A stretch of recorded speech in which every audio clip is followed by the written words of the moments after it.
বর্ষাকালে খালে বিলে পুকুরে নদীতে যখন পানি বেশি হয় তখন বন্ধু বান্ধবের সঙ্গে ব্রিজের উপর থেকে লাফ দিয়ে গোসল না করলে মনে হয় শৈশবের স্মৃতি বিচারিত হয় না। বন্ধুরা, আপনারা কে কে ব্রিজের উপর থেকে লাফ দিয়ে গোসল করেছেন অবশ্যই কমেন্টে বলে যাবেন।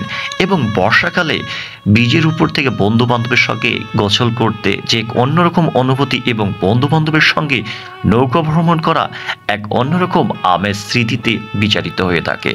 বর্ষাকাল আসলেই গ্রামগঞ্জে যেন পানিতে টইটুম্বর হয়ে যায়। প্যান্ট অল্প একটু উঁচু করে নিয়ে পানির মধ্যে হাঁটার যে এক অন্যরকম অনুভূতি, সেটা শুধু বর্ষার মাধ্যমেই পাবেন।